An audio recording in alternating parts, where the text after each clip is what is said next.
Saint Makarios of Corinth, hierarch and compiler of the Philokalia. April 17. Forced from his episcopal see by political and ecclesiastical opposition, Bishop Makarios of Corinth dedicated his exile to compiling and publishing foundational texts of Orthodox spirituality, including the Philokalia, a heads-up in the spirit of transparency. Please be advised that this content may include persecution, exile. Saint Makarios of Corinth, whose baptismal name was Michael Notaras, was born in the year 1731 in the city of Corinth.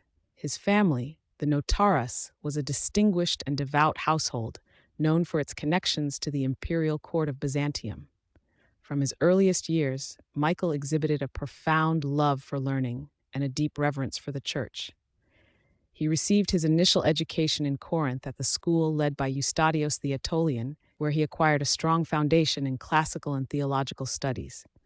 His pursuit of knowledge continued under the tutelage of the esteemed teacher Eusebius in Cephalonia, further enriching his understanding of sacred scripture and the teachings of the Holy Fathers. In 1765, at the age of 34, Michael was consecrated as the Bishop of Corinth, taking the name Makarios. Upon assuming his episcopal duties, he immediately dedicated himself to the spiritual renewal of the Christian flock entrusted to his care. Bishop Makarios worked tirelessly to elevate the moral and educational standards among both the clergy and the lay faithful. He established schools, recognizing the importance of instruction for spiritual growth. He exercised discernment in ordaining priests, ensuring that those who served the altar were worthy of their calling. His sermons, rich in the teachings of the Church Fathers, were delivered with clarity and conviction, inspiring the people of his diocese to cultivate a more profound relationship with God and to live according to the gospel. His pastoral zeal aimed to restore the ancient fervor of Orthodox piety within his jurisdiction. However, Bishop Makarius's commitment to reform and his strict adherence to the holy canons of the Church created adversaries. The broader political landscape of the 18th century, particularly the tumultuous period of the Russo-Turkish War and the subsequent Orlov Revolt in 1770, contributed to his precarious position.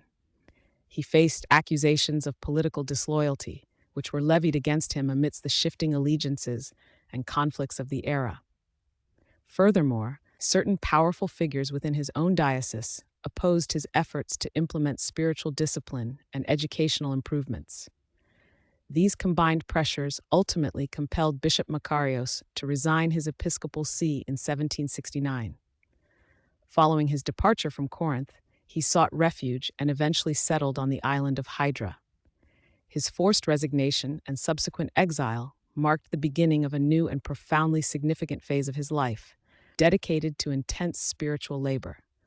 While living in exile, Saint Makarios undertook a pilgrimage to the holy mountain of Athos. There, within the venerable monasteries, he discovered numerous precious manuscripts containing the spiritual writings of the early Church Fathers. He immediately recognized the immense spiritual value of these texts, which focused on the practice of watchfulness, nepsis, and the cultivation of unceasing prayer, particularly the prayer of the heart.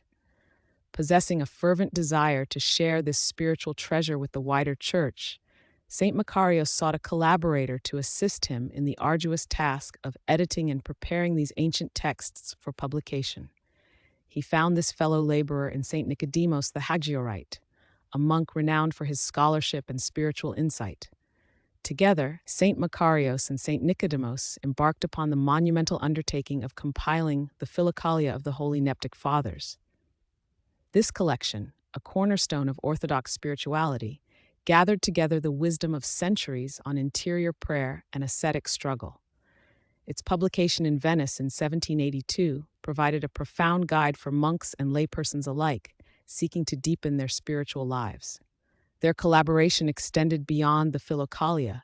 They also worked on other significant texts, including the Evergetinos, a collection of sayings and narratives from the Desert Fathers, and a new edition of the works of Saint Simeon the New Theologian.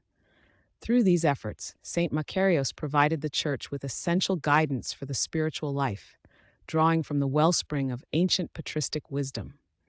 Saint Makarios spent the concluding years of his earthly life living on the islands of Patmos and Chios. During this period, he continued his life of asceticism, dedicating himself to prayer, writing, teaching, and offering spiritual guidance to those who sought his counsel. He lived as a true spiritual father, embodying the very teachings he helped to disseminate through the Philokalia. His life became a living testament to the principles of watchfulness, humility, and ceaseless prayer. He reposed peacefully in the Lord on April 17, 1805, on the island of Chios. His holy relics are venerated there, serving as a tangible witness to his life of unwavering service and devotion to Christ and his church. Saint Makarios is remembered as a true shepherd, a champion of authentic Orthodox tradition, and a spiritual father who guided many souls towards salvation through his profound labors and his luminous example.